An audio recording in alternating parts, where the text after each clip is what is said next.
Moving to Live is a podcast about movement and exercise. We bring you interviews with professionals in the movement and exercise field.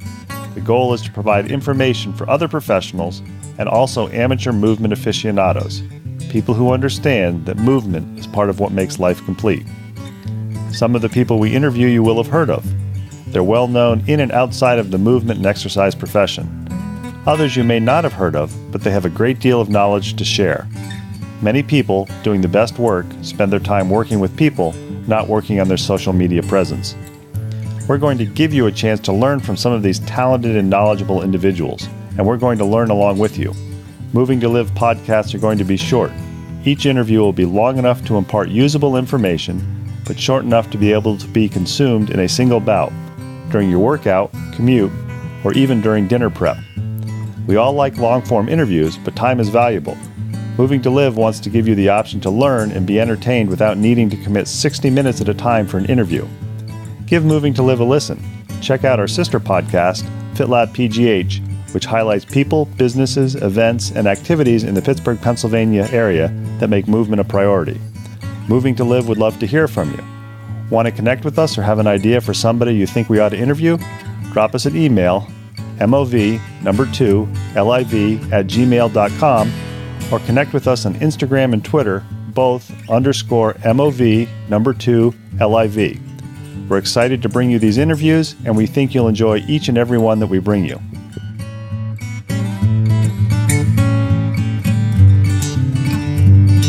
Welcome back to Moving to Live. We are a podcast for movement and exercise professionals and as amateur aficionados, as you heard in the intro.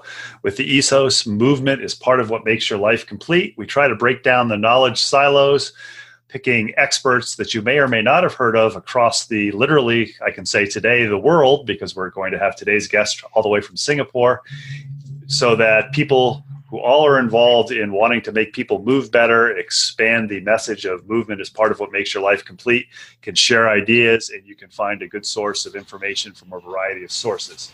Today, we're going to talk to Natalie Dow. You can follow her on Instagram, Facebook, Twitter, at RockStarArms, and she's going to tell us how she transitioned from a consultant to what she defined in the first interview 2 weeks ago as a fitness entrepreneur, which I like as a definition. Natalie, thanks for taking time to talk to Moving to Live for a second time.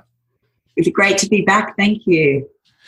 For those Moving to Live guests who maybe did not listen to the first podcast, I know you're going to go back and listen to it after hearing this, but you kind of finished up our first interview talking about how you transitioned from working as a consultant to realizing that you had a potential business opportunity, still consulting, but more related in the fitness organization or the fitness world. And as a consultant, you were your own boss. So you started out, as you said, helping a friend lose over 50 kilos or 100 pounds and had a business nirvana or idea from that. Yes, that's right. It was, creating a community around, that success to inspire other people to be fit and healthy and move. And I think, I would say Asia is years behind the US and Australia when it comes to, physical fitness and just health in general, and eating habits. So there's a real need for information here. And I think, what I did was fill the gap for that need. And when you started this Facebook group and started this community, was the idea to only work with people in Asia or only work with people in Singapore, or was your idea to essentially anybody who was interested? Anyone who was interested, yeah. So male, female, different ages, different backgrounds, it didn't matter. The idea was it's a positive space. And if it changes one thing in your life and makes you a bit healthier, then happy days. And I know people who are not regular movers always have a multitude of excuses why they don't do it. And they have a multitude of ways that they can avoid recognizing that, hey, maybe I need to move. somebody comes across your page or meets you, I've started following you and you've started following me on various social media links, and I see that you're very active on LinkedIn with pictures of various Singaporean officials and other people wearing suits and coats and ties. And if what you've said is true, that many people don't move on a regular basis in that part of the country, how do you, when you're meeting them one-on-one and they say, this is Natalie and she's doing information on healthy eating and healthy movement, and they say to you, maybe just in private, it's like, well, I just don't get all this movement stuff. How do you respond to that? Yeah, I think everyone thinks straight away when it comes to health and fitness, they have to change their whole life overnight. So they're daunted and it's easier just not to do it. So my argument with them is just change one thing this week. Whether it's eating healthier for breakfast or whether it's going, getting off the bus to stop earlier, or whether it's doing squats while you're cleaning your teeth, just try and put one thing in that's going to become a positive habit into your life. So, go for a walk with the family on the weekend. But the last thing I want to do is overwhelm someone and have them not want to change anything because they don't think that they can. Everyone's thoughts are, I've got to train for that marathon because that's what my neighbour does. Well, it's so far from the truth.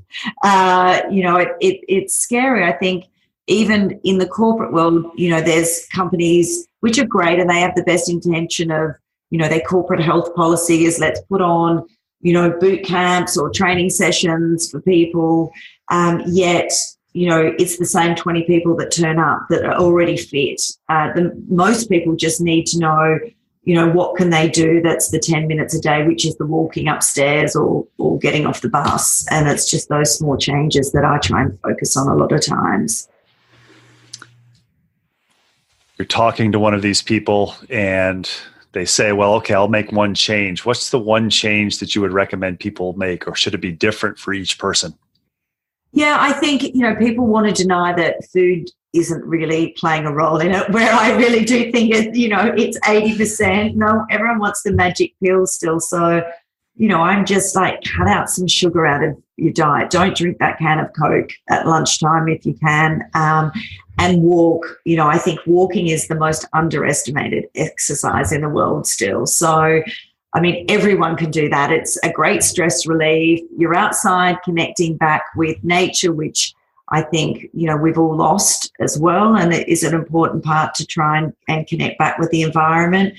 So, and anyone can do it. So I'm always about walking and just cutting one bad thing out of your diet.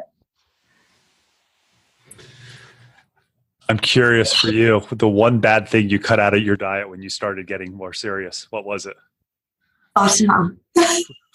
For me, it was soda. When I was in high school, I worked landscaping one summer, and at the end of the summer, I cleaned out the back of my car, the trunk, and I think there were 250 sodas. Oh, my gosh. Now, I was 18 years old. That's my defense. But even at that age, I think it hit me. It's like, wow, I need to do something else. And literally since then, I've probably can count on the fingers of both hands the number of sodas I've had. I just didn't really miss it. It was one of those things that I didn't think about. I'm thirsty, I'll buy a soda. Yeah, and I think it just becomes the norm, right? I haven't drunk soda for years either. And as as I look at my personal diet, and I have a coach in the US that helps me actually, but it's tweaking the small things now. So it is a science, right? And it's seeing how your body reacts to different things. And I quite enjoy, changing it up and playing around with that. I think it's interesting. You said you have somebody in the U.S. who helps you with this. An earlier podcast, I interviewed Dr. Stacey Sims in New Zealand, who is a very well-known physiologist in endurance sports and working with female athletes. And she made the comment, I don't remember if this was on recording or off recording, but she was training for a race and she was hiring a coach, somebody who has a doctorate in exercise physiology who's raced as a professional triathlete, saying, I'm hiring a coach to tell me what to do. Yeah. I think that's something that when you talk to professionals, and we talked a little bit before we started recording about not having an ego, what was it that made you decide, hey, I can't control this completely on my own. I want somebody else to give me some feedback? Yeah, I think I'm always open to learning, and I certainly am not the expert in all things or in most things. So if I can call on someone's knowledge to help me be better at something or achieve my goal faster, then absolutely. I always say I'm very coachable, no matter what it is. And I think that's how you grow. If you think you can do it yourself, then that's great, but you're not going to see the improvements that necessarily you want. So you transition from this private Facebook group to having a business with the Daily Escape. How does one take that step? Because I know there are a lot of personal trainers just here in the US, and so many of them have an idea maybe for a business, or they want to strike out on their own, but they don't. What was it, or how did you make the decision that saying, I can leave my corporate job and I can do this and I can do something that maybe I'm a little bit more excited about than being a consultant for a large company? Yeah, I think, it's a gutsy move. And you've got to decide, I guess, what it is that you want in life. So obviously I don't have that amazing corporate salary anymore. But I think for me, I have longer term goals around where I want to take my business and, build it, and they will come. And I think it's being patient, but making, waking up every day knowing that I'm having a positive influence on the world, I guess, certainly makes up for that, and reaching more people and meeting really interesting people. So, like yourself, it's like, it's once you commit to it fully, the world opens up. And I think that's when you start seeing the opportunities. I know probably even 5 years ago, the idea of me starting a podcast and talking to somebody all the way across the world in Singapore, be like, yeah, I can't do that. And I don't know if it's getting older and getting less confident in myself or more confident in myself, but I really enjoy it. Is this something, if the opportunity had come along, say 15 years ago, you think you would have been ready for it? Yeah, probably not, because I was focused on different things. Yeah. So I don't think so. And I think that's I like to think I'm only halfway through my life. So, you think, oh God, I'm 46. I'm old. Should I be changing careers? It's like, well, hopefully I'm only halfway through. Yeah.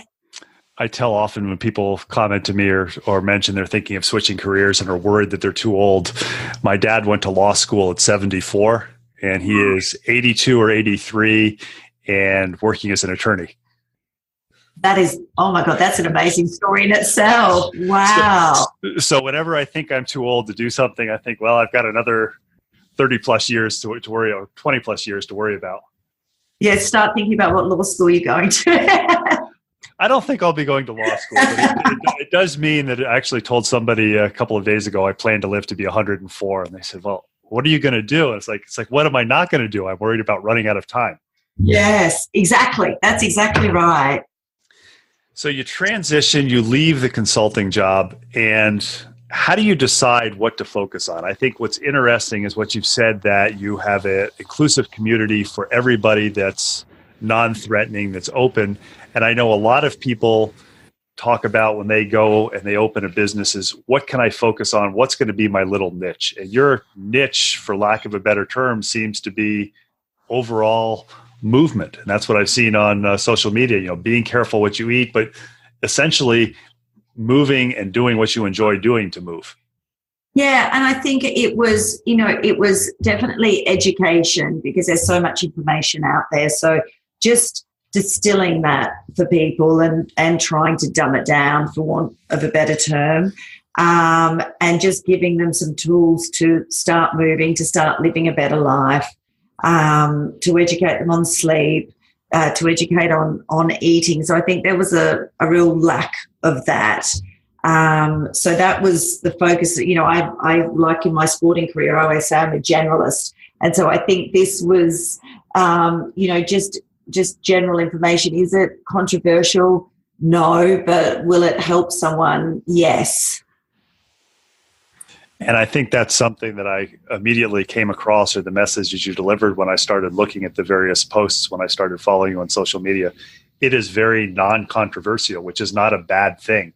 It seems that if you follow a variety of movement and fitness professionals on social media, that the idea is to be controversial or confrontational and say something so that other people respond. And the idea is a good post where, maybe you have half of the responses to the post are positive, great post, and the other half are either ridiculing you or calling you an idiot because you didn't say something that they agreed with. Was it a conscious decision to be positive about this? Because I know there is the potential when you work as a consultant to kind of be very, very goal-oriented and potentially controversial to help meet your goals for your employer.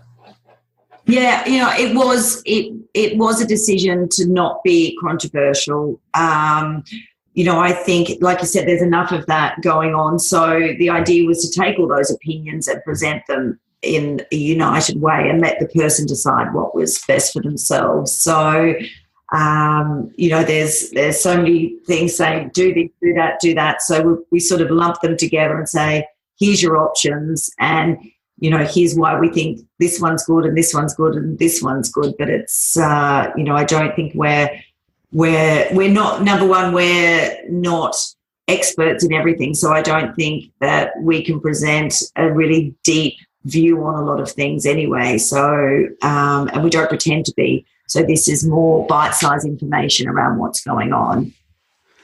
And I think, at least in my experience in the movement field, there are only a few people who really want that deep information and to drop down the rabbit hole. Oh, yeah, the general person is hardly moving, right? So it's, you saw the figures that came out a couple of weeks ago of how inactive the world is.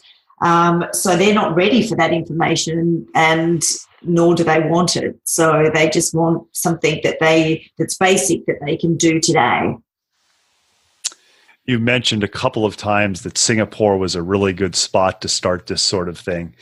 Here in the U.S., fitness clubs, personal trainers, et cetera, even the smallest town will have 2 or 3 gyms, probably at this point in time, at least one CrossFit box. So we have a lot of people out there calling themselves fitness professionals or working full-time or part-time as fitness professionals, and yet we're a country that has increasing obesity and decreased activity levels.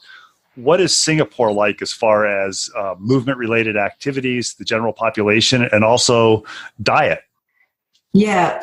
So, I think it's a younger country, so there's room to have a big impact. So I'm a Sports Singapore ambassador, which is a huge honour. And I work with the government closely to try and get people moving and educate people on what's available. And the government really does take an amazing view in that they provide very, very low cost access. We're talking $2 to amazing gym facilities. There's free activities on. We always joke that you could exercise in Singapore every day at an organised class for free, because there's so many free things and activations that go on.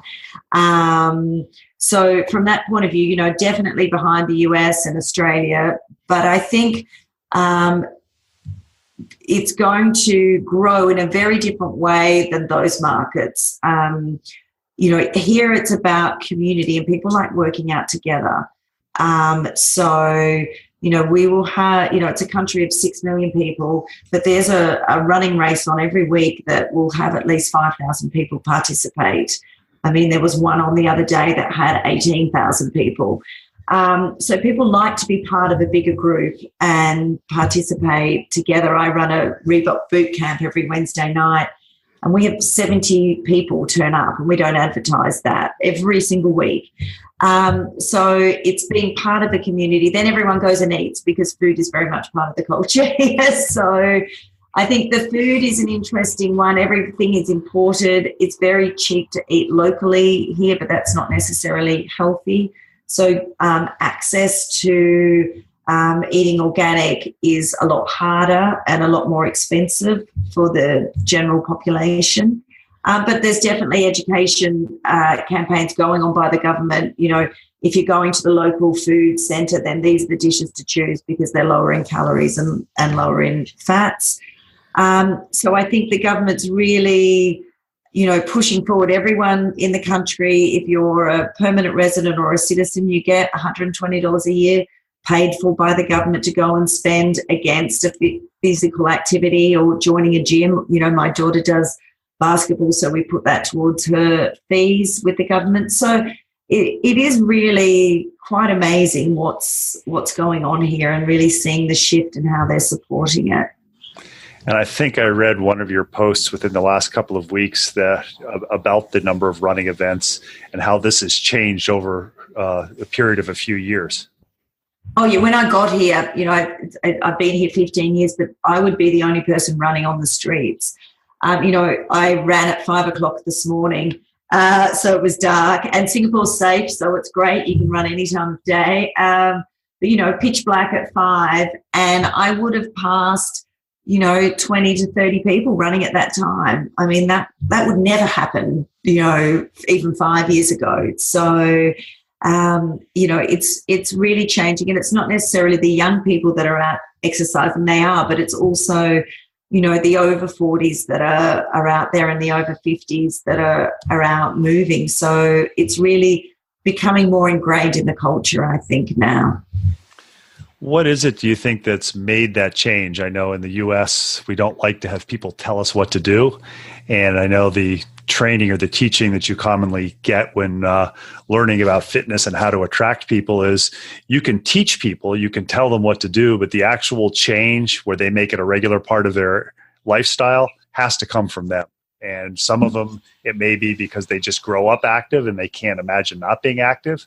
For others, it's the development of a chronic disease or a family member who maybe dies and it kind of lights a light bulb. What is it that made the big change where you think that so many more people are moving in Singapore? Was it the government programs? Yeah, and I think it's that, and I think it's becoming a social activity now. So people were maybe looking for something to do, and so now it's what they do socially. Is they'll go for a run, they'll participate in a sport, and I think it's seeing a lot of Spartan racing coming here. Different gyms opening up, it's not just same now. So it's lots of people are getting the chance to experiment and try different things. Obviously, yoga is a huge thing in Asia. ClassPass opened up here recently, so I think they're changing up the landscape and letting people have that experimental experience and trying different activities. So I think that's what's changing it, and the whole community piece. You've got this business, you started the Daily Escape to have information. And the thing that really I found fascinating is the fact that you have your own fitness app. Yes. I interviewed a gentleman who has a physical therapy app for exercises, but I've never heard of a fitness entrepreneur having an app. How did that come about? Yeah, I everyone kept asking me, what should I, because I, as much as I'm a personal and group trainer, I don't take clients, right? So people were asking me, what workout should I do? I want to look like you, or, whatever it is. So I tested it on a web platform for a while, and to see if people would actually pay for it. And they did. So it was like, oh, okay, maybe I need to do an app. So, there are obviously tens of thousands of fitness apps out there. And, I won't pretend by saying mine's, like no other. But I think when it comes to it, my focus originally was on the over 40s and putting programs together for them. And then it sort of expanded, and I realized my market just wasn't over 40s because I was having a lot younger demographic using it. And no one in Asia had done it yet. So, I embarked on getting this app built. I'm actually in version 2 now, where, my whole ethos is I want to make fitness accessible to anyone in the world, anytime. It doesn't matter what their background is or their financial means. So I put a lot of free workouts on there for people to access. And in my next launch, it's almost going to be a meetup to do a free. So you'll be able to find someone in your neighborhood if you want to meet up and do a workout together that's there, and a build your own workout. So I'm hoping to change that up and offer some things that are a little bit different in the next release. And I know the questions people always have when they hear about apps is it available on iPhone and Android? Yes, it is. Yes. And then the other question people often have when you have an app, especially with the idea of it'll offer things, they want to know, well, does it have anything locally? So is this an international app, or is it intended with the meetup portion when you roll out the next version? Will this just be for Singapore? International, yeah, 100% international. So the people that are using it are all over the world.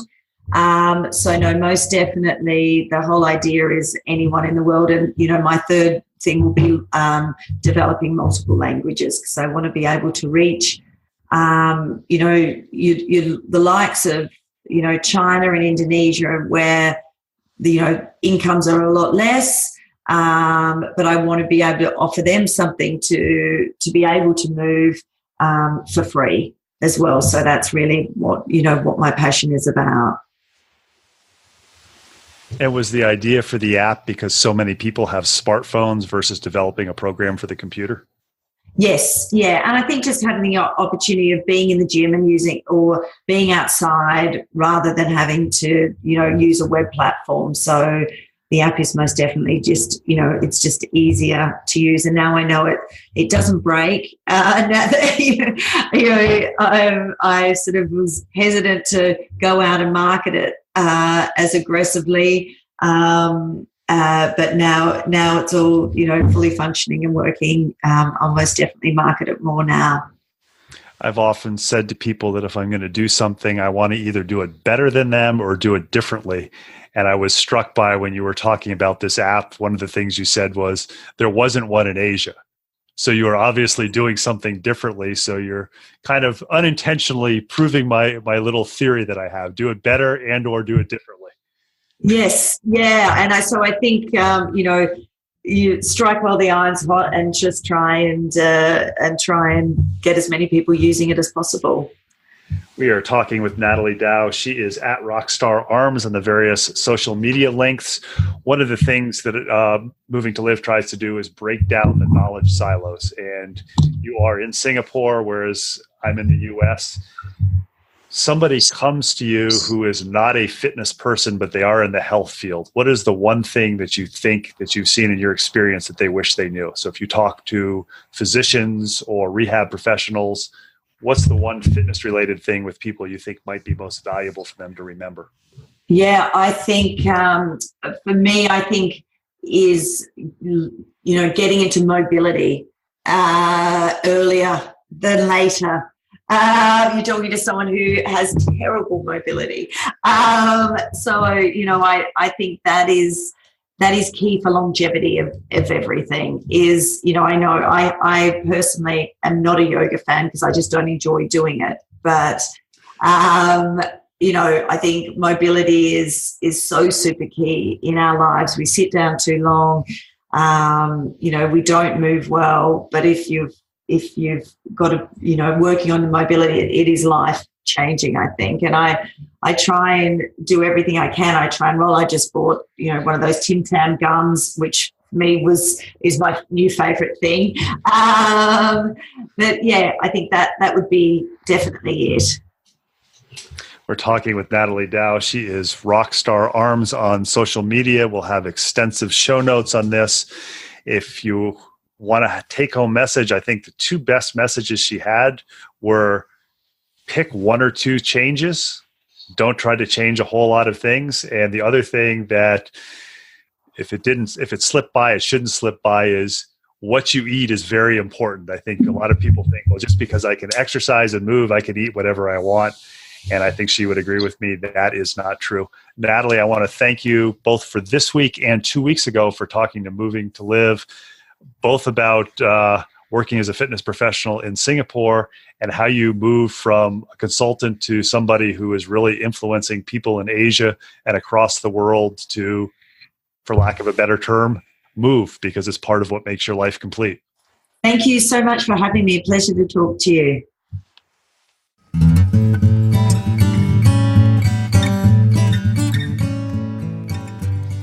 Thanks for listening to the latest episode of Moving to Live. Make sure you check out the show notes for contact information for our latest guest, as well as links about all the things we talked about. Intro and exit music is Traveling Light by Jason Shaw. You can subscribe to Moving to Live on Stitcher, Apple Podcasts, and Google Play, and be notified about new episode releases. Have any questions, comments, or suggestions? Drop us an email, mov2liv@gmail.com. Connect with us on Twitter or Instagram, both _MOV2LIV. Please tell your friends about Moving to Live. It's a go-to place for information for movement and exercise professionals and amateur aficionados who understand that movement is part of what makes your life complete. Until next week, keep on moving.